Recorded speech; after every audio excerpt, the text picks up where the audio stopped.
Great to see so many of you joining today, and welcome to this Menopause at Work meetup. My name's Thea O'Connor and I'm a workplace wellbeing advisor, and I have specialist services in the area of menopause, offering training and education to workplaces and also programs for individual women.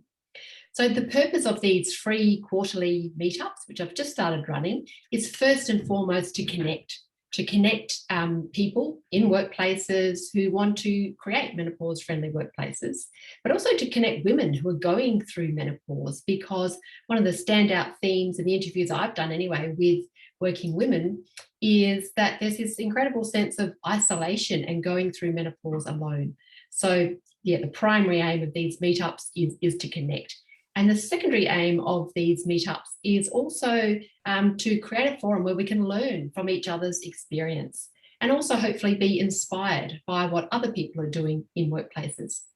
Today's topic, I think, is a really important one because the surveys suggest that something like about 20 to 45%, there's a big range, the research is only new, but a big chunk of women actually think of quitting when they're going through menopause in the workplace. And I think that's not just because of the symptoms, which can definitely be destabilising, but it's also because of the silence in workplaces and we don't feel permission or don't feel able to speak up. I was remembering when I was in the thick of my own brain fog and short-term memory challenges, probably I was peaking about 18 months ago, and I was about to start volunteering at my school canteen, at my daughter's school canteen the following week. And I can remember being nervous about whether I was up for the job of volunteering at the school canteen. I was thinking, oh my goodness, will I put the sausage roll in the right paper bag? Will I be able to work out the change when all the kids are clamouring at the counter there? So, you know, I know that the symptoms, even when they're kind of moderate, not necessarily extreme, which mine were, they can really undermine your confidence.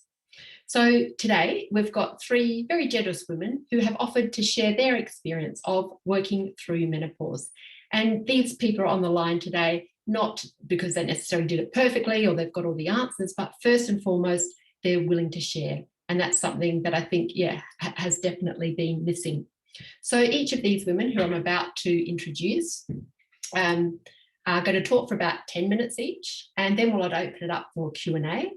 And I'd also like to let you know about a special offer for people only on this webinar today.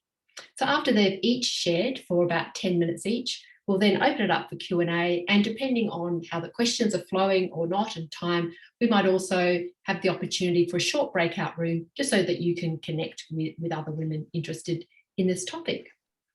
So I'm just going to stop sharing my screen now.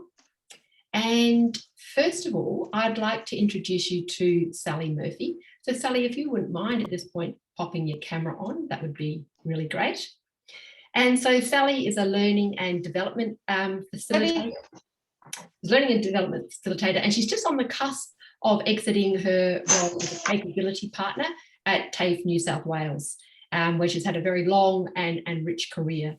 And I'm putting Sally first because I was looking through my notes, and it was about 2.5 years ago now when Sally Murphy very kindly offered to speak on a webinar that I was offering to TAFE New South Wales on menopause. And she offered to speak up on a webinar that was being broadcast to the whole organisation with their 16,000 staff. And I just remember the dignity with which she did it. It was incredible. And this was in the days before we were starting to see articles in the media like we are now. And after that webinar, I don't think I've ever received so many thank you webinars, because women were saying, oh, thank goodness I'm not alone. So I want to acknowledge you, Sally, as a bit of a trailblazer. But yeah, I'll hand over to you just to share a little bit about your experience and on what you might have heard. Thanks so much, Thea, and that's a very kind introduction. And it's very nice to I recognise some of my colleagues here in the conversation today. So if I think back to how menopause affected my work or my motivation for it, there was a range of physical and mental symptoms, and probably the biggest thing about that was that I had no control over them or the timing of them. So, you know, I just want to speak a little bit about that.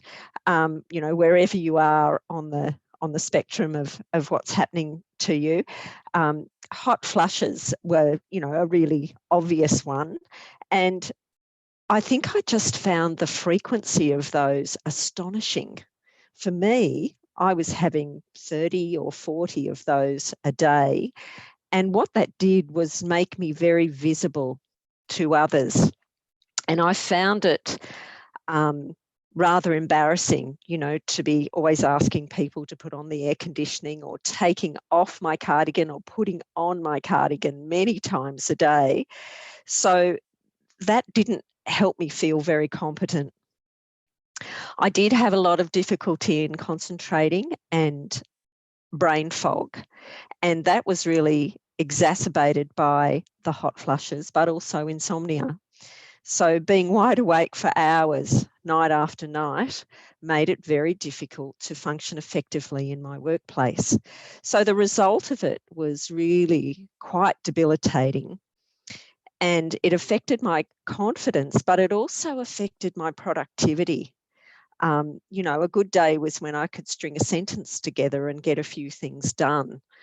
And I knew about menopause, but I was unprepared for less talked about symptoms, I guess, and how that they would impact my life and work generally. It felt like a kind of insanity there for a while. The things that I did that were helpful during that time was to continue exercising, and that helped with my sleep and my mental state. And so whatever exercise, looks like for you, is helpful. For me, I'm used to exercising a lot, so I just kept right on going, and that did help a little bit. Something that people may not be interested in hearing was that I reduced my alcohol intake because I found that that if I had something to drink, that it really increased my physical symptoms. So that was something that was important. Then I started talking to other women I worked with who were a similar age, and I was really surprised that they were experiencing similar symptoms and that it was creating havoc in their lives too. I work for an organisation that is a large number of women, predominantly women, and so that was really helpful to do that. I also worked with my doctor to learn more from a sort of scientific standpoint about what I was experiencing and to feel supported by her. If I think about, in retrospect, what would I have done differently, I think I would have learned more sooner. And, that's easy to say now because sometimes, you don't really learn stuff till it's actually happening to you. And while my workplace was incredibly supportive in starting to drive conversations around menopause and working with people like Thea, I would think I would have worked harder to make menopause a workplace issue sooner versus, menopause being about women's business. So that, menopause affects the productivity of workplaces, women and their managers, male and female.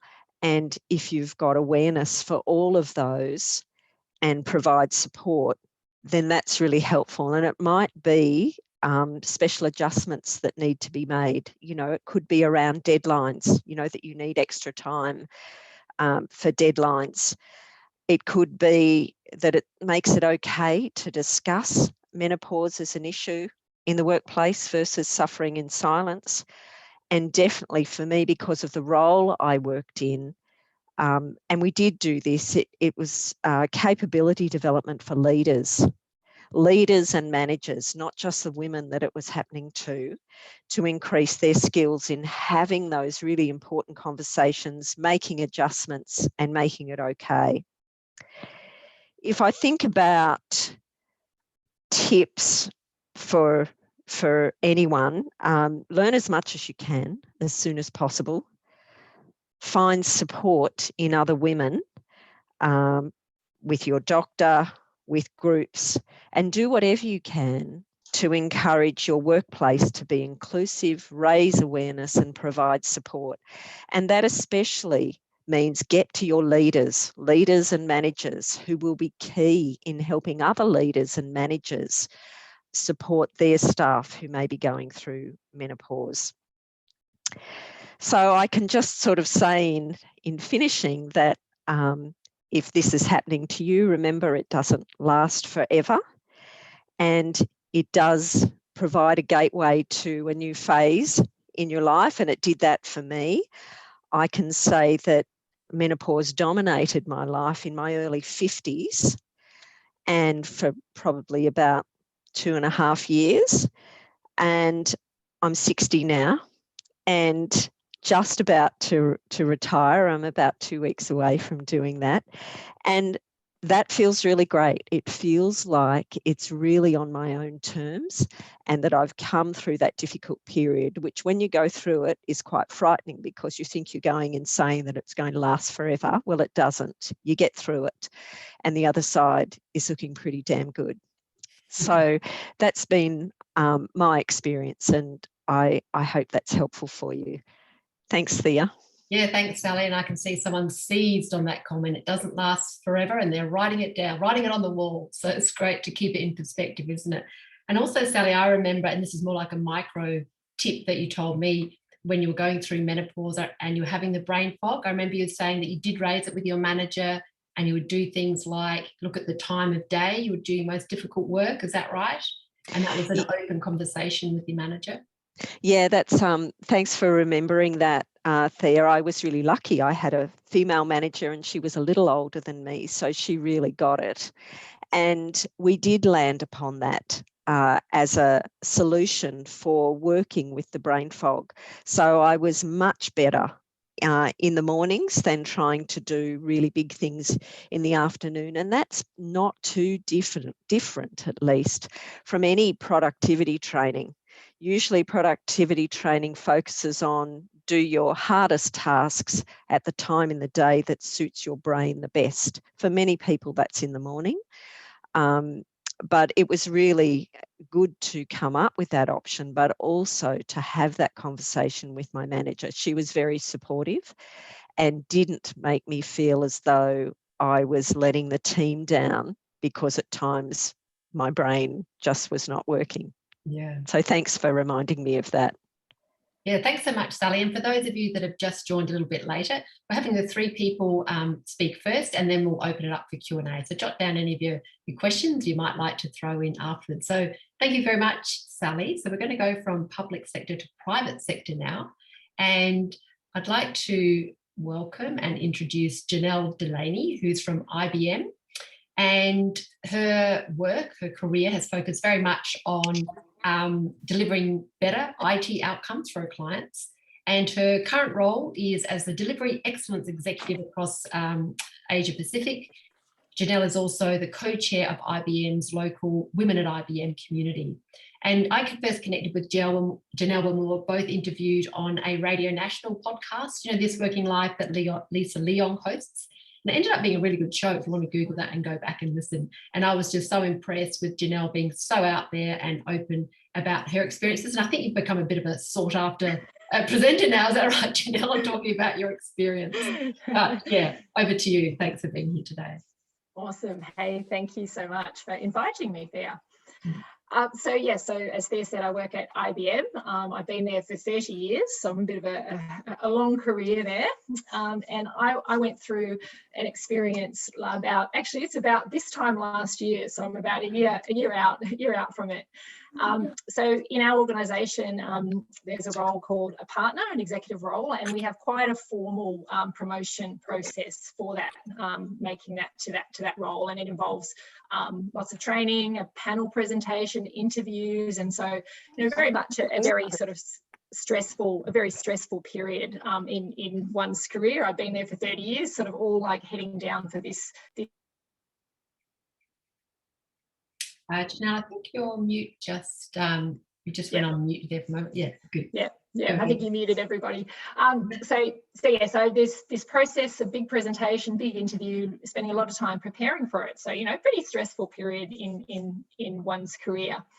And I got to this point, I was stressed about it as you would be. I got to this point where I did a dry run presentation for a few other executives. And after that presentation, I had some feedback, which was quite constructive, but it was also pretty much go rewrite your presentation, start from scratch. And I just reacted in a way that was just not me at all. I found myself sitting on the floor with we had a guide dog puppy at the time, and like basically sobbing into the fur of my guide dog puppy, going, what is this? And that was really the start of this whole downward spiral that was just not like me at all. So it became completely like a lot of anxiety, lack of confidence. I found myself in tears, 10 times a day, and full on, not just little tears, but full on sobbing. And it's like, what is going on? And I was just a mess. And my family were going, what is this? This is not normal. So I ended up going to see my GP,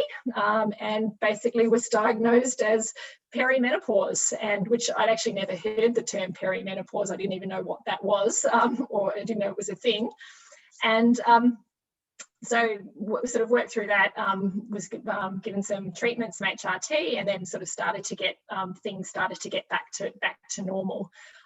But there I was thinking, I'm about to go into this presentation, and am I going to cry? I'm going to, the interview, etc., is supposed to be, quite pressure, and I'm thinking, what's going to happen? And I felt like I was all alone, and like, do I actually say something to somebody in my organisation about this? Would that be considered okay? I worked for IBM for 30 years, and I'd never heard anybody use the word menopause anywhere, anytime, and I just really didn't know what to do, whether to, chance it and fall apart and then fail the promotion, or to actually talk to somebody and see what I could do. So I think for me, I eventually did make that decision to talk to a colleague of mine, one of the senior executives who I had known for a long time. It was a man, but it was someone that I really trusted, and that was, I guess, the turning point in that the hormone treatment was starting to kick in, and I was able to work it through with him. We talked about it. We said, well, what, do you really have to do it?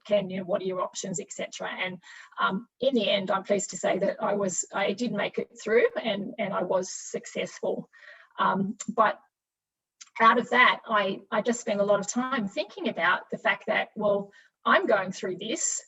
I'm not alone. Every other woman in the organisation, at some point in time is going to go through this. And I just felt very strongly that something needed to change, and we just needed to have more information and needed to have some more support from the organisation. So I took the plunge, and I wrote about my situation, and I shared it with the upline in IBM at the Asia Pacific level, and was very, very well received. And so now I'm part of a program that we're putting in place within IBM, actually globally now, to actually help women and help managers also to support women. So the program that we're doing is all about giving out the information. I heard, Sally was talking about, one of the things we need to do is to inform ourselves and really get as much information as possible. So we're trying to do that for our women in basically putting out information there around perimenopause and menopause and the impacts, and very importantly, educating our managers on how they can support the women in their team and what they can do. So I think that's sort of really, really key, is those two elements, is both information for women on what they might go through, as well as the information for the managers. I think for me, I was just floored at the lack of information I myself had. And I think I'm educated, intelligent. I was just shocked though at the lack of information that I had. I honestly thought that the only symptom of menopause was the hot flushes. I had no idea about any of these other things that could happen with the brain fog and lack of confidence and anxiety. And so, and I found, as I also talked to more of my peers, at work, or my friends, everyone was saying the same thing. So I think for me, that's what's really key, and what we're now doing at IBM is helping women to get information timely, and before they need it, so they know what to expect that's coming. Because I think that was also something that I also heard a lot of women actually didn't know what was happening to them, and they thought they were going crazy, and they thought they were having mental issues and other things like that, when in fact it was really just their hormones. And so actually finding that out took a lot of that pressure off people, I think. So again, you know, that's, for me, it's about wanting to get information out there, and also really just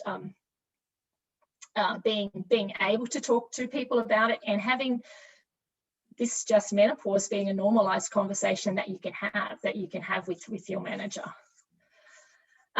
So I think for me, sort of the advice that I would give is really, again, get as much information as possible, understanding what's going on even before you get to that point.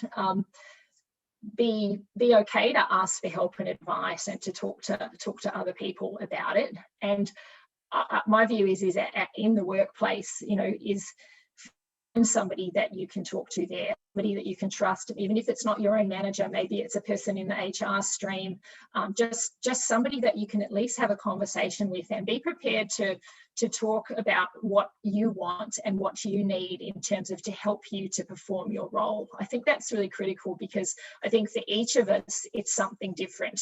It might be you're not having trouble sleeping, so you'd actually like to change your day and have your working day start at 10 o'clock, or it might be, as we talked about, as I think Sally talked about, in terms of you know, changing where you do your difficult work. It might be, I need a fan in the office to just help me control my temperature, or I need to be able to leave the room because I need to get out, or sometimes I need to work from home. But just, I guess, so many things, but for each of us, it's going to be something different. And I think that's, for me, it's about finding the right person in your workplace that you can talk to about that. Because that for me, I really wish that I had spoken to someone a lot sooner than I did, because once I did, you know, I did choose the right person, and they really helped me through the situation. And if I had have done that sort of 3 weeks earlier, I would have taken a load of pressure off myself at that point in time. So I think that for me is key. And I know every workplace is different, but, you know, just finding, you know, that one right person that you can actually have the conversation and see what they can do to help you, I think is really important. Yeah, so I think that's what I wanted to share today. Yeah, great. Thank you so much, Janelle. And I'm sure if there's anyone on the line going through menopause, they'll be able to relate to some of those really common themes, especially the one of finding yourself incredibly ill-informed. And how did that happen when we're meant to be smart, well-educated women? So just out of curiosity, was anyone given the talk about menopause? You know how we probably most of us got the talk about puberty and periods. Can you pop your hand up if you did get the talk about menopause? Any hands going up? There looks like a stunning silence. How has that come about? It's shocking, isn't it? Someone saying, no, never got the talk. Absolutely. No. Thank you so much for that, Janelle. And there's heaps in there, particularly around, you know, speaking up and education, which was, really important. Thank you, Janelle. And we're now going to invite Kerry O'Connor to share her experience. So Kerry is currently working as a classroom teacher in Logan in Brisbane, but she also spent about 3 years on the executive of the Queensland Teachers Union, and she still works as a union activist today. So yeah, Kerry, over to you. Would love to hear your experience and on reflection what you think you might have learned. Okay, thank you. And look, thanks to Sally and Janelle, because I had very similar experiences as well. Working in a classroom, 12 and 13-year-olds can be pretty ruthless when you're having a flush full on. And it was a very distressing time. And luckily, I found a friend, a colleague of mine who's experiencing the same thing. And so we kind of met up and we actually started walking together, which was, it kept us sane because we were both experiencing this in isolation, but we found that we were walking and venting. And it was quite funny. We'd walk around a circuit for half an hour and it'd be just toxic as we tried to sort of come to terms with it. And the second time we walked around, it was sort of like, oh, I can see the skies and the birds singing now. So having that physical aspect is really important. And I guess, things like hot flushes, the feeling really anxious and lack of confidence, I think were the overbearing things that I found. And especially when I'm an experienced teacher, and when you have this sort of like crisis of confidence in your own, professional abilities, that's really disconcerting. And of course, there was nobody to speak to.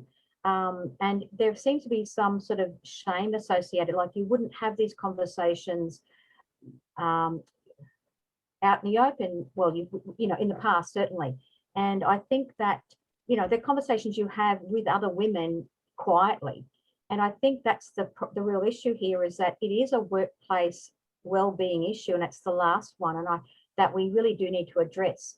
And it's like no one tells us about this. No one gives us the talk, and that's what's missing. And especially in feminized workforces like teaching is, and early childhood, TAFE, whole lot of it industries.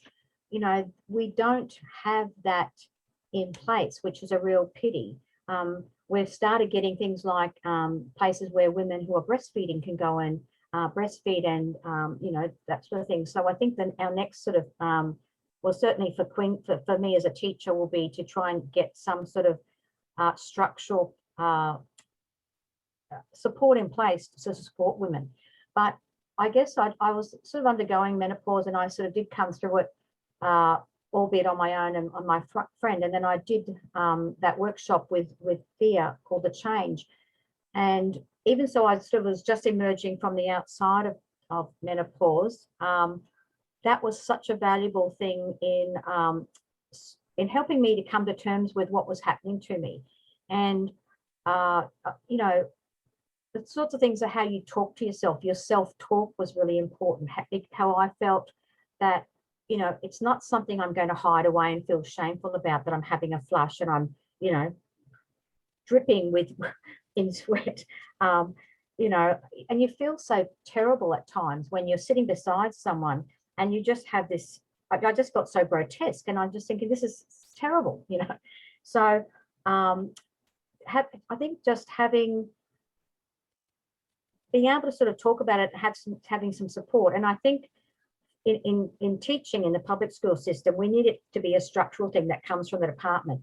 But we need to sort of say, well, how can you support me? And I've got it, that needs further discussion. I can't just leave my classroom. There's got to be other ways we can manage it, I think. Certainly that will be, that'll help. I remember one of the things that was really important for me, we had one of the elders come into the program, Jean Gamble there, who was, she came and gave us a talk. She's a wellbeing coach, I think. I'm not too sure of her background, but she was, she really changed the way I thought about things, because she was saying, how you view yourself is how other people view you.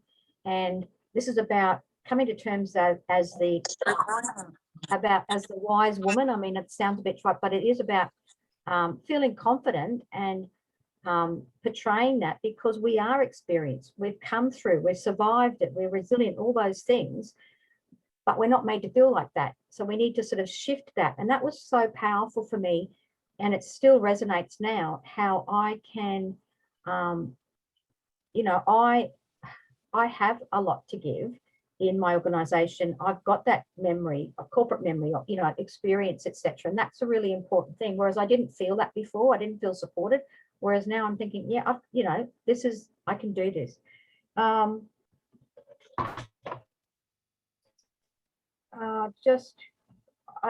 not too sure where to go, but I just think it's really important. The takeaways were, get physically active.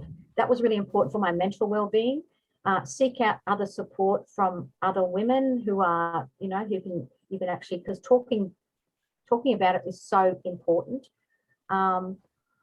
But I think on a personal level, that's, it's about making sure that it's on the agenda. But on a political structural level, we need to push organisations that haven't got that in place. That's really critical, so that women don't go through what I and other women have gone through, in that lack of support and feeling really undervalued and silenced by it. So once we sort of make it an issue, I think that will make it a lot more ability to cope with it, because doing that pilot program that I was involved with there in a pilot program 3 years ago, even though it probably came, I wish I'd had it about 5 years before, prior, but it was so valuable in helping me come to terms with my own physical and mental outlook on who I was as well.